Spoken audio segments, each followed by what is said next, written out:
Boa tarde a todos, sejam bem-vindos. Eu me chamo Juliana Monteiro e é um prazer apresentar mais um evento da série Fórum de Desafios de Desenvolvimento, denominado O Futuro dos Investimentos em Infraestrutura.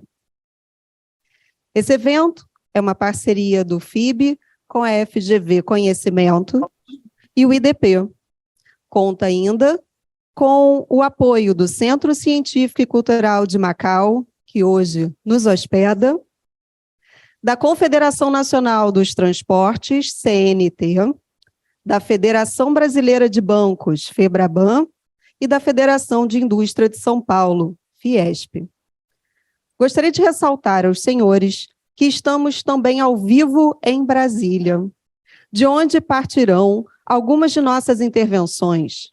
Em nome dos organizadores e parcerias, agradecemos à CNT, que tão gentilmente recebe o nosso fórum em seu auditório. E saudamos todos, senhoras e senhores, do Gabinete de Transição do Governo, que nos acompanham ao vivo neste momento. A proposta deste fórum é conhecer experiências internacionais e novos conceitos em torno dos investimentos em infraestrutura.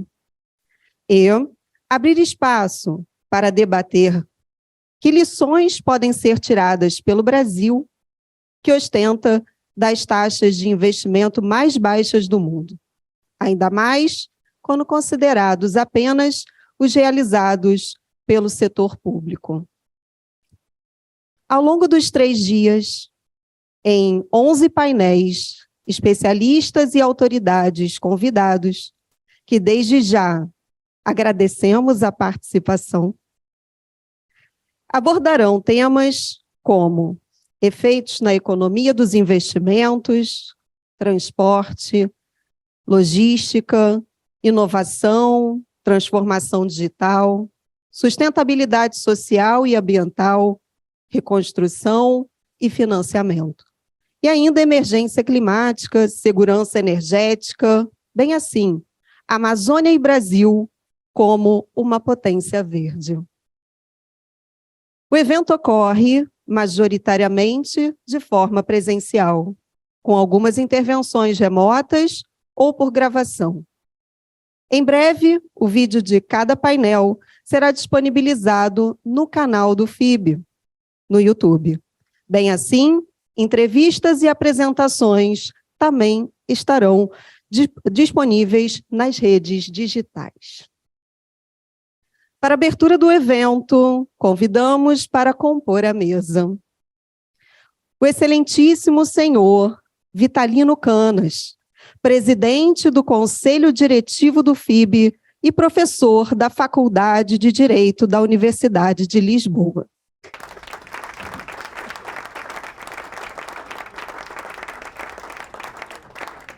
O excelentíssimo senhor Gilmar Ferreira Mendes, ministro do Supremo Tribunal Federal, professor do Instituto Brasileiro de Ensino, Desenvolvimento e Pesquisa, IDP, e presidente do Conselho Consultivo do FIB.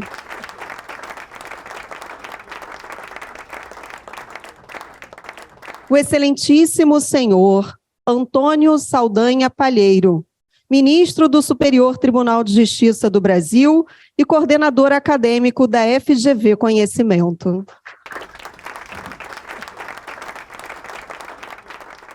O excelentíssimo senhor Raimundo Carreiro, embaixador do Brasil em Portugal.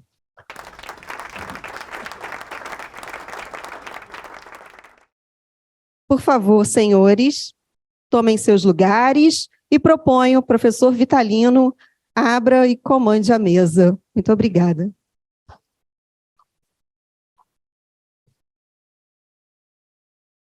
Muito boa tarde a todos. Muito obrigado pela presença nesta sala de uma instituição que não é uma instituição muito conhecida em Portugal, mas é uma instituição muito valiosa e que traz a memória das relações entre Portugal e Macau, relações muito estreitas, continua a ser depois de Macau ter transitado para a administração chinesa em 20 de dezembro de 1999. Nós temos uma parceria, o FIB tem uma parceria com o Centro Científico e Cultural de Macau, e queria começar por sublinhar essa parceria e agradecer aos nossos anfitriões de hoje a circunstância de podermos realizar o nosso evento, este nosso evento aqui. Temos muita expectativa em que esta nossa parceria com o Centro Científico e Cultural de Macau produza frutos e realizações importantes, quer para a instituição, quer para o FIB, quer para os nossos associados. Nós fazemos esta realização num momento importante, sob vários pontos de vista, do ponto de vista geopolítico, naturalmente, do ponto de vista da economia internacional, do ponto de vista das questões relacionadas com a estabilidade, com a paz, felizmente também do ponto de vista de outras coisas menos graves, como é o caso de se iniciar o Campeonato do Mundo daqui a uns dias, e espero muito que Portugal e o Brasil se encontrem na final, depois logo se vê quem ganharia, mas pelo menos isso é um sinal de algum aligeiramento da carga emocional que temos sobre nós. Este evento foi preparado para esta altura também um bocadinho por causa dessa data. Tentámos não criar nenhuma espécie de dificuldade relacionada com a sobreposição de datas. Muitas outras pessoas tiveram a mesma ideia e nesta altura está a haver muitos eventos em Portugal e muitos eventos no Brasil, justamente a tentar evitar o período do campeonato de futebol e, portanto, tivemos a necessidade de um jogo de cintura para tentar garantir que muitos dos nossos convidados pudessem estar connosco, seja presencialmente, seja em modo remoto, utilizando os meios digitais. Agradeço a todos esse esforço, sei que as solicitações são muitas, agradeço aliás aqueles que estão aqui, não apenas os participantes, mas todos os que estão a assistir presencialmente a este evento, porque sei que existem nesta altura muitas ofertas de coisas interessantes e portanto tem de se fazer aqui alguma escolha e obrigado por terem escolhido o nosso evento. Este evento é um evento que, como já disse, está a ser transmitido através dos canais, através das nossas páginas, dos nossos meios digitais. É essa, aliás, uma marca do FIB. Nós apostamos muito no digital, temos sempre uma boa assistência presencial, mas temos sempre também a ideia e a confiança de que estamos a falar para muito mais pessoas do que aquelas que estão na sala, e desta vez isso também vai suceder. Vamos ter uma grande projeção, como já tivemos noutros eventos, uma grande projeção a seguir deste evento. Portanto, aqueles que participarem a vários níveis saberão que estão a participar para quem está presente, e isso já é valioso, mas estão a participar para uma audiência muito mais vasta. O tema deste seminário, o futuro dos investimentos em infraestrutura, é um tema que de alguma forma também mostra aquilo que é a nossa filosofia do FIBE. Nós queremos ter uma visão 360 graus dos acontecimentos, dos aspectos, das políticas, dos assuntos que sejam os assuntos da ordem do dia. E pode dizer-se, bem, mas isso, os investimentos da ordem do dia, os investimentos sempre foram uma coisa importante. É necessário fazer investimento para que as economias cresçam e para que as pessoas vivam melhor. Portanto, os investimentos sempre foram algo que esteve na ordem do dia. Eu atrever-me a dizer que os investimentos em infraestruturas estão hoje ainda mais na ordem do dia, quer ao nível internacional, quer ao nível dos nossos países. Ao nível internacional, porque está a haver alterações, talvez se possa dizer drásticas, relacionadas com as diferentes perspectivas de relacionamento internacional, a globalização que nós tínhamos até há pouco tempo vai ser necessariamente revista. A globalização, do ponto de vista económico, do ponto de vista comunicacional e de outros pontos de vista, vai ser seguramente revista, e isso vai implicar alterações significativas nos fluxos de investimento, nos focos de investimento, do tipo de investimentos que se fazem, dos financiamentos, etc. É isso que nós queremos, com os nossos convidados, pôr aqui na vossa presença, pôr aqui a nu. Ou seja, dar uma ideia o mais precisa possível daquilo que vai acontecer. É claro que o Brasil, com o país gigantesco que é, continua e continuará a ter uma necessidade imensa de investimento em infraestruturas. Infraestruturas na área dos transportes, que aparentemente uma daquelas áreas onde haverá maior necessidade, mas infraestruturas também em muitas outras áreas, ao nível da habitação, ao nível das comunicações, ao nível do digital, ao nível da energia e muitos outros níveis. E vamos aqui discutir isso. Não vamos ficar por aqui, ou seja, este fórum que hoje realizamos é apenas entre vários que iremos fazer com este foco. Depois iremos certamente particularizar mais num ou no outro setor, mas este é uma espécie de lançamento da temática geral dos investimentos em infraestruturas, ao nível global e ao nível Brasil e Portugal, lançamento global do tema, que depois terá as ramificações necessárias em relação aos vários setores que são mais salientes nesse esforço de investimento que necessariamente terá de se fazer. Não vou prolongar mais, queria apenas deixar aqui mais uma palavra de agradecimento a um dos nossos grandes parceiros, um dos nossos grandes amigos, um dos que nos tem acompanhado desde que chegou a Portugal, o Sr. Embaixador Raimundo Carreiro, que nos tem dado a honra de participar em alguns eventos nossos e que nos dá aqui muito alento para continuar. Desejo-vos um ótimo fórum e, naturalmente, estamos sempre à disposição para ideias novas que venham da vossa parte, para iniciativas que venhamos a tomar no futuro. Irá falar de seguida o Ministro Gilmar Ferreira Mendes, o nosso mentor e também sempre presente nas nossas realizações, a quem agradeço ter vindo de longe para estar connosco aqui hoje. Muito obrigado. Boa tarde a todos.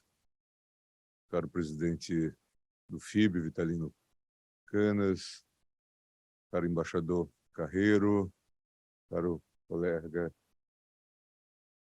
do STJ, ministro Palheiros, caros amigos aqui presentes, é com muita satisfação que nós hoje estamos aqui para abrir este seminário de infraestrutura, o futuro dos investimentos em infraestrutura. Como disse o colega Vitalino Canas, a escolha desta data foi marcada por uma série de premências.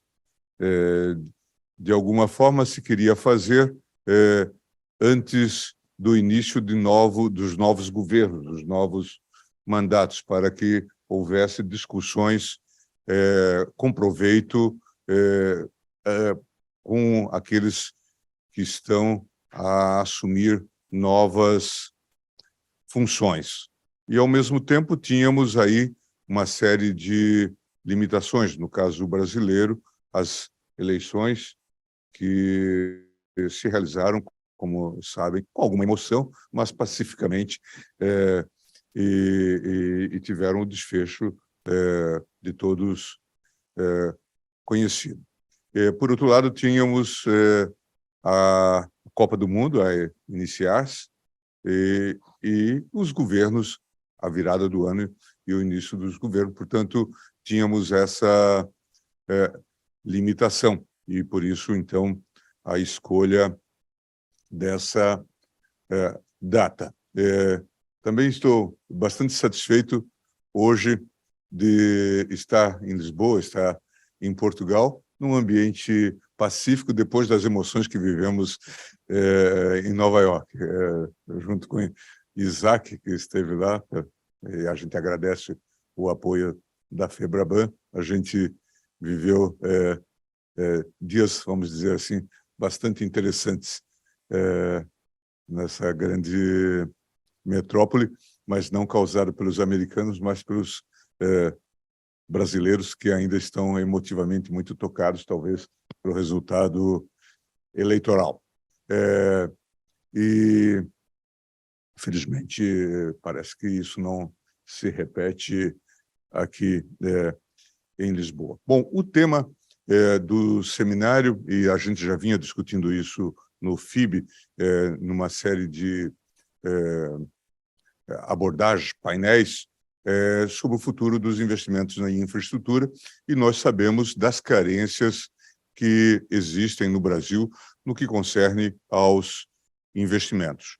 Já pela dimensão do próprio país, como falou, de caráter continental, como falou o professor Vitalino, já pelas próprias limitações que ocorrem, faz com que os investimentos, o índice de investimento, não seja suficiente sequer para suprir aquilo que se chama de reposição das estruturas existentes. E por isso também temos que ser criativos, temos que ser inventivos, e temos sido, de alguma forma, no que diz respeito às engenharias institucionais, às parcerias,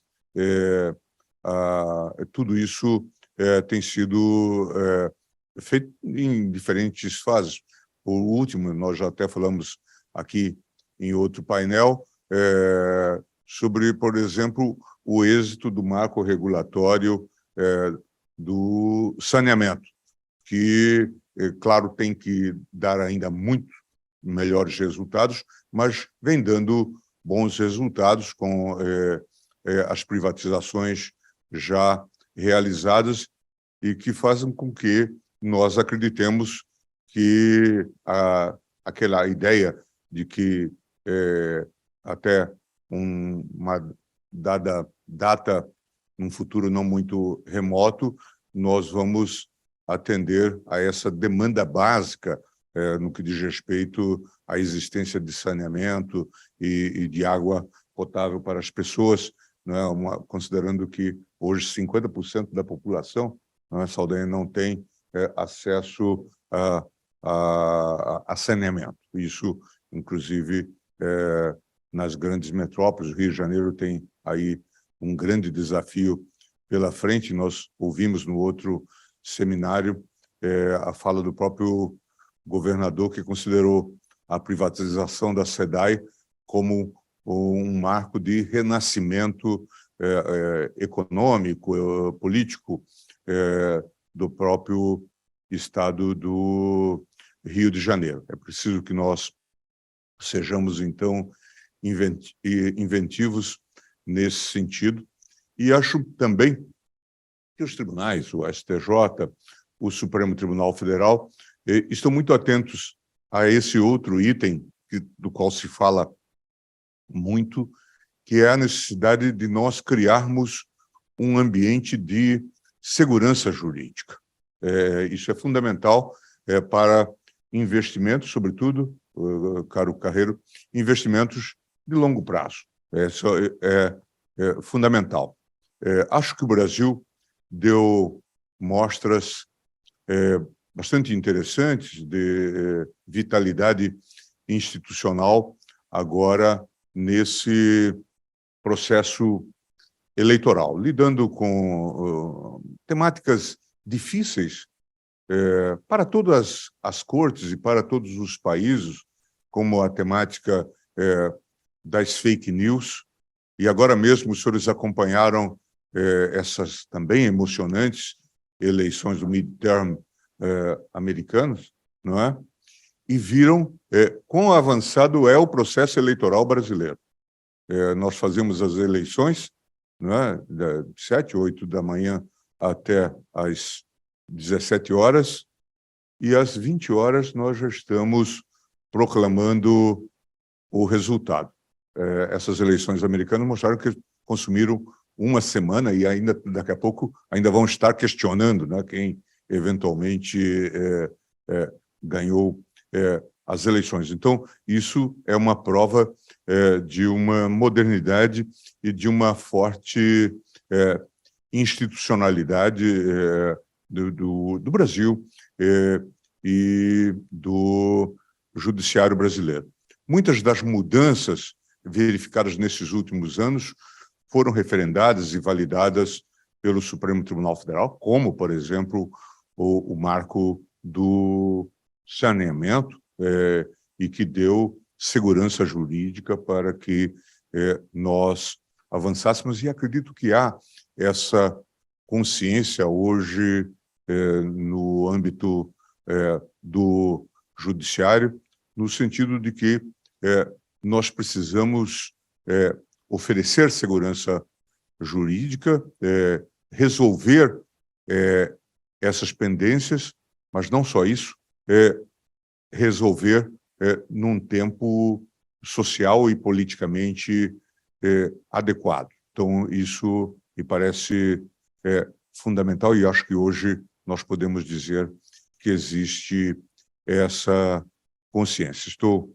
extremamente feliz que nós tenhamos logrado mais uma vez, junto ao FIB, agora com a parceria Fiesp, FEBRABAN, do Centro Cultural de Macau, CNT, realizar esse evento sob a direção do FIB, para que a gente possa, de fato, estar a discutir questões relevantes para os nossos países num momento tão singular da vida política mundial, todos preocupados com a paz na Europa e no mundo, e também com as mudanças políticas desse conflito aqui tão perto, né, e que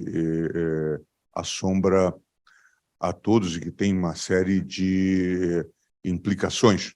Tudo isso também reclama atenção no que diz respeito a novas estratégias ou estratégias que devem ser eventualmente reformuladas ou aprofundadas. De modo que eu desejo a todos um excelente seminário, agradeço a toda a equipe do FIB por sua dedicação nas pessoas aqui do Eduardo, do Zé Roberto e do professor Vitalino e todos que o compõem, e, de fato, quero que isso seja extremamente proveitoso e que saiamos daqui com novas ideias que sejam suscetíveis de implementação já num curto prazo. Ainda ontem,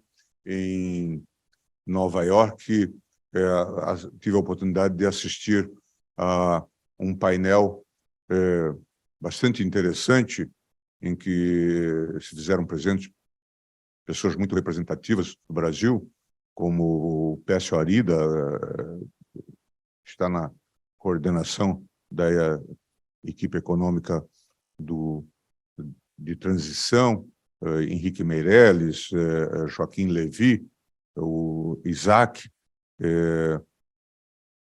e investidores como Rubens Ometo, na área de infraestrutura, e a gente percebe que há um novo ânimo, uma nova atenção para o Brasil, tendo em vista, inclusive, essas mudanças de cenário determinadas por os eventos mais recentemente verificados, e isso é positivo para que nós possamos também discutir novas perspectivas, e o FIB deve, de fato, participar e tornar a miúde esses debates, como já falou aqui o professor Vitalino. Desejo a todos um excelente seminário. Obrigado. Boa tarde a todos.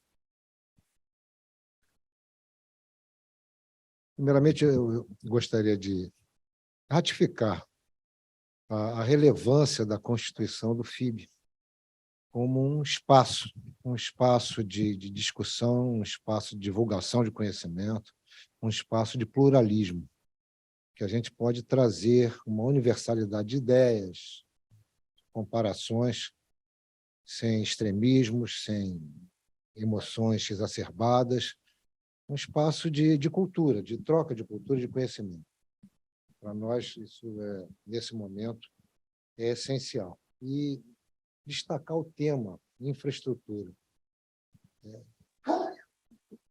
A preciosidade desse tema no momento atual, ela realmente se destaca, a infraestrutura se destaca. Estivemos olhando dos 30, dos 17 Objetivos de Desenvolvimento Sustentável da Agenda 2030, o número 9 é exatamente indústria e infraestrutura. E ele foi colocado como número 9, não foi por acaso. Tem 8 de um lado e 8 do outro, ele ficou no centro.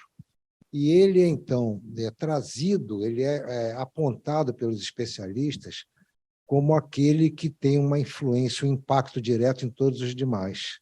Se a questão da indústria e a infraestrutura, que estão lá no item 9, os Objetivos de Sustentabilidade, não estiverem bem colocados e bem gerenciados, todos os demais ficam prejudicados. Então, quando se escolheu esse tema, foi exatamente de uma felicidade, de um senso de oportunidade absoluto. E a questão da infraestrutura, o Brasil, como todos sabemos, já foi falado aqui, dos países que menos investem em infraestrutura, e esperamos que, a partir daqui, a gente possa ter um incremento, uma motivação mais acentuada para o crescimento desses investimentos.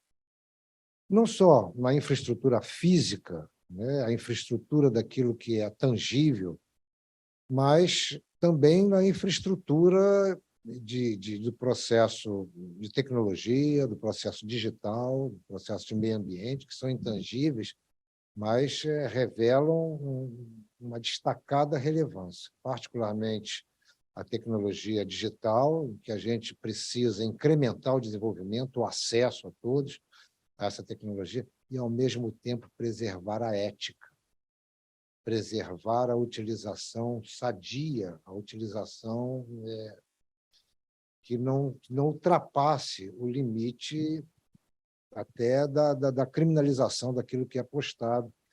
Então, a evolução da infraestrutura na área da tecnologia e da área digital me parece assim um dos maiores desafios que nós temos que incrementar, disponibilizar, incentivar e, ao mesmo tempo, assegurar, ou tentar assegurar, que ela se faça de uma forma proveitosa, uma forma saudável, uma forma que não seja utilizado para objetivos criminosos, para fomentar o autoritarismo, como a gente tem visto.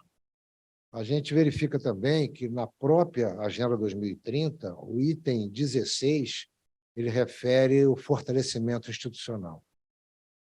E isso é alguma coisa que a gente não pode perder de vista, apesar de não ter, segundo os especialistas, a importância de influenciar os demais, como a questão da infraestrutura, mas o fortalecimento das instituições é que nos vai permitir que todo esse desenvolvimento da parte intangível, como meio ambiente, digitalização, possa ser realizado de uma forma observando o anteparo necessário contra essas investidas autoritárias e a preservação da democracia constitucional. Eu acho que esse é o grande objetivo de todos nós. E nós temos visto, o Gilmar já referiu, uma utilização bastante nociva dessa questão da digitalização, da tecnologia da informação, e eu acho que a preservação da democracia constitucional ela vai depender exatamente da conjugação dessa evolução com as instituições fortes, as instituições sólidas, e que, a mim parece que, graças a Deus, o Brasil deu uma demonstração de estar bem fortalecido, porque resistiu a ataques verdadeiramente criminosos, mas resistiu com galhardia, com altivez e com serenidade, mantendo suas posições. Isso que me parece que deve ser um tema que deve ser bastante discutido e trabalhado, para que a gente possa preservar, acima de tudo, os investimentos, a infraestrutura e o Estado democrático de direito que eu espero, né, com toda essa situação. Muito obrigado. Boa tarde a todos.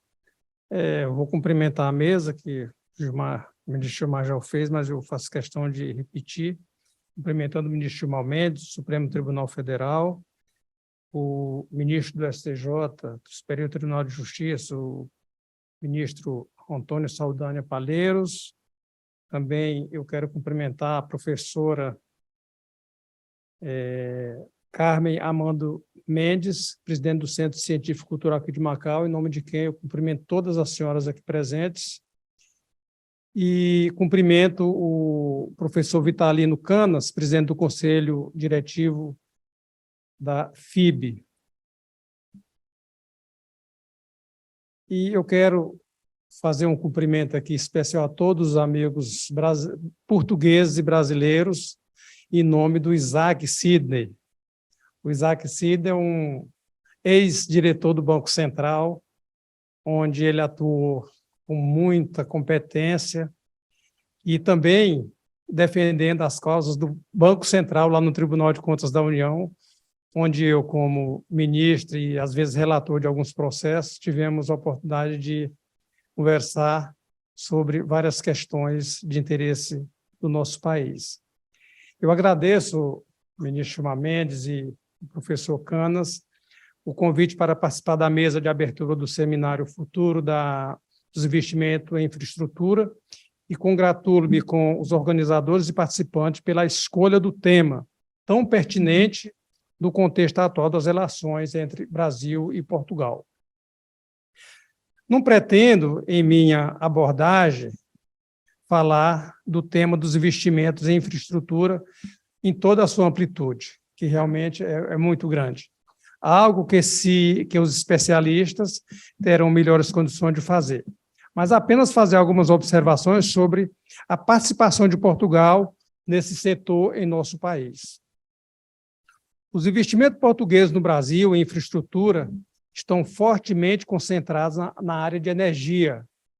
De acordo com o Banco Central do Brasil, os investimentos da petroleira Galp no Brasil somam hoje 6 bilhões de dólares, o que equivale a 56% de todo o investimento estrangeiro direto português lá no Brasil. A Galp está presente desde o ano 2000 em vários projetos offshore, da fase de exploração e também na fase de produção.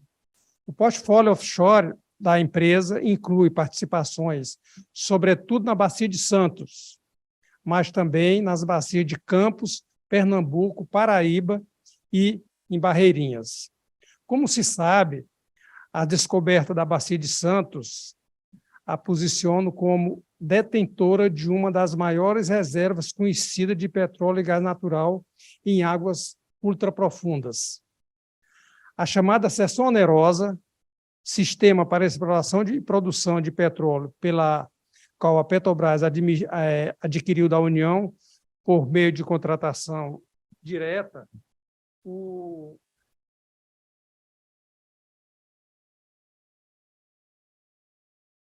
para produzir até 5 bilhões de barris em área do pré-sal, que não estão no modelo de concessão, pois um grande avanço permitiu que fossem concedidas 7 blocos, totalizando uma área de 13.865 km². Eu fiz questão de citar essa exploração lá da Bacia de Santos, que da cessão onerosa, porque eu tive a oportunidade de ter sido relator lá no Tribunal de Contas da União da autorização para a exploração da seção onerosa. Foi uma negociação muito difícil, envolvendo, ministro Gilmar, a segurança jurídica para ambos os lados, tanto para a Petrobras, que era a detentora, como para os que iriam contratar e que precisava de uma segurança jurídica para que fizesse esses investimentos. Então, as exportações do Brasil para Portugal têm crescido em boa medida graças ao comércio intrafirma realizado pela Galp e a intensificação de suas atividades também lá na Bacia de Santos. Mas, recentemente, a Galp começou a expandir o seu portfólio de energias renováveis para o Brasil, com o objetivo de duplicar a atual capacidade instalada de energia solar e eólica no mundo para 40 gigawatts até o ano de 2030. A empresa entrou no mercado de energia solar no Brasil por meio da aquisição de 2 projetos solares em desenvolvimento na bacia do Rio Grande do Norte, com a capacidade de 282 megawatts e 302 megawatts, respectivamente. Espera-se que os projetos entrem em operação antes do ano de 2025. A Galp também adquiriu um portfólio diversificado de 4,8 gigawatts, compreendendo outros projetos de energia renovável em estágio inicial lá no Brasil. Outra empresa portuguesa, a Energia Portugal, que é a EDP, responde por 16% do investimento estrangeiro direto português, com um estoque de 1,7 bilhões de dólares. A EDP atua há mais de 20 anos no Brasil. É uma das maiores empresas privadas do setor elétrico brasileiro, operando em toda a cadeia de valor. Tem mais de 10 mil colaboradores e atua em transmissão, comercialização e serviço de energia. Possui 6 unidades de geração hidrelétrica e uma de termoelétrica. Então, você vê que a atuação de empresas portuguesas no Brasil na área de infraestrutura é bastante grande e substanciosa. Na área de distribuição, atende a 3,4 milhões de clientes em São Paulo e no Espírito Santo. Por meio da EDP Renováveis, a empresa dedica-se ao desenvolvimento, implantação e operação de projetos de energia renovável no Brasil e possui hoje 330 megawatts de capacidade instalada eólica, distribuída por 6 complexos nas regiões Nordeste e Sul do Brasil. A empresa planeja construir mais 8 complexos eólicos e solares com capacidade instalada de 1.200 megawatts nos estados do Rio Grande do Norte, São Paulo e Paraíba. Também tem planos para expandir-se no setor de geração de energia eólica offshore. Esses investimentos expressivos fizeram de Portugal pular da 21ª para a 16ª posição entre os países com maior estoque de investimento no Brasil, um total de 10,7 bilhões de dólares. Os investimentos em Portugal estão projetados para crescer ainda mais por meio de sua participação no Programa de Parcerias de Investimentos, o PPI, do governo federal, criado com a finalidade de ampliar e fortalecer a inserção entre o Estado e a iniciativa privada, mediante a celebração de contratos de parceria e de outras medidas de descentralização. E aqui eu faço uma pausa também para voltar à introdução que o ministro Gilmar Mendes fez. Ele falou cerca de 7 minutos e usou a palavra de segurança jurídica por 2 vezes. Para os senhores verem quanto a segurança jurídica no Brasil é discutida. Lá no tribunal, por onde passam esses projetos de parcerias, de investimentos, as concessões, as autorizações e as permissões de energia elétrica e também de telecomunicações, todas passam pelo Tribunal de Contas da União. E o tribunal, que ele é considerado como um órgão muito exigente, e ele tem a sua razão de ser exigente, mas quando ele dá o seu placer, a sua autorização para que uma concessão ou uma autorização seja deflagrada, aqueles investidores têm a segurança jurídica de que aquele projeto foi bem analisado, tanto do ponto de vista técnico, como também jurídico pelo tribunal. E quando tem outra qualquer dúvida, como o ministro Gilmar Mendes falou, como foi o caso da lei de saneamento, o Supremo também se manifesta e dá a palavra definitiva da segurança jurídica dos investimentos que são feitos no Brasil através de decisões que dão a constitucionalidade das leis que são votadas pelo Congresso e que às vezes são questionadas no Supremo. Então, voltando aqui ao que foi escrito, em relação aos projetos de carteira da PPI, Portugal figura como o 7º maior investidor quando considerados investimentos potenciais. Investimentos portugueses já assegurados ascendem a 4,82 bilhões de reais, e os investimentos potenciais alcançam a cifra de 11,93 bilhões de reais. Embora essa evolução deva ser comemorada, avaliamos, como já disse, que os investidores portugueses seguem muito concentrados no setor de energia. É preciso aumentar e diversificar esses investimentos. Nesse sentido, delegação composta por representantes do governo e do empresariado de Portugal visitaram o Brasil no ano passado para conhecer a carteira de projeto de saneamento e infraestrutura IPPI. Acreditamos haver boas oportunidades, por exemplo, para a participação de empresas portuguesas em projetos nas áreas de gestão e de resíduos sólidos e infraestrutura de saneamento, aproveitando o novo marco legal do saneamento convertido na Lei 14.026, de 15 de julho de 2020, e a ampla experiência de Portugal nesse setor. Então, quanto à segurança jurídica aqui, o ministro Gilmar Mendes já falou que o Supremo já se manifestou sobre a constitucionalidade de parte dessa lei que foi questionada lá no Supremo. Então, é um campo aberto lá no Supremo, lá no Brasil, para investimento nessas áreas.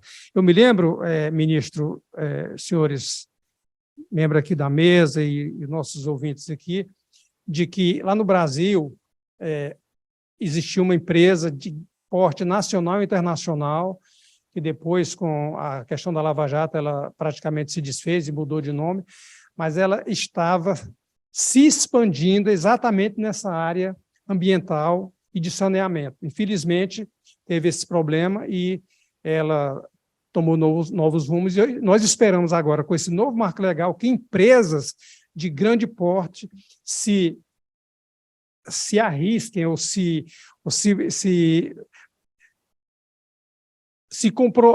comprometam de fazer investimento lá no Brasil na área do saneamento básico, que é um campo aberto para investimentos.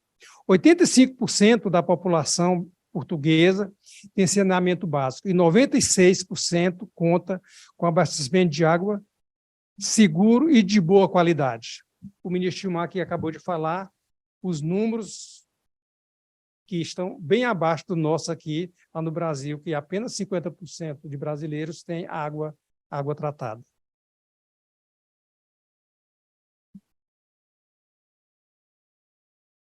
As praias portuguesas alcançaram em 2022 nível recorde de bandeiras azuis, medida de qualidade ambiental, como todos nós sabemos, tornando-as as melhores da Europa por esse critério. Portugal tem focado ainda no desenvolvimento de estações de tratamento de água, havendo tecnologia nesse segmento, avançando a ponto de permitir o uso de água reciclada para fabricar cerveja, por exemplo. Na área de gestão de resíduos sólidos, Portugal continua a trabalhar para aproximar-se da atual média europeia, de 2/3 do total de embalagens recicladas. O Brasil poderá beneficiar-se dessas experiências, atraindo investimentos portugueses em áreas nas quais este país já conta com competência comprovada. Esses são apenas alguns exemplos do que podemos fazer para aumentar a participação portuguesa em investimentos em infraestrutura no Brasil. Quero terminando aqui essa explanação, agradecer novamente ao ministro Gilmar Mendes, à equipe da FIB, por promover mais uma vez, entre muitos que já fez, essas iniciativas de investimentos e num momento muito oportuno, que novo governo, que vai iniciar agora no dia 1º de janeiro, está com uma grande equipe de transição e colhendo subsídios exatamente para projetar e no seu plano de governo, que se inicia no dia 1º de janeiro. Então, os senhores investidores, os portugueses, os europeus, como Portugal é uma porta de entrada aqui para a comunidade europeia, saibam todos que no Brasil nós temos amplos campo para investimento em todas essas áreas que nós falamos aqui, e também contam com instituições permanentes, como o Supremo Tribunal Federal, o Superior Tribunal de Justiça, o Tribunal de Contas da União, enfim, todo o nosso sistema jurídico que dá a garantia jurídica para os investidores que aportam lá no Brasil. Muito obrigado a todos.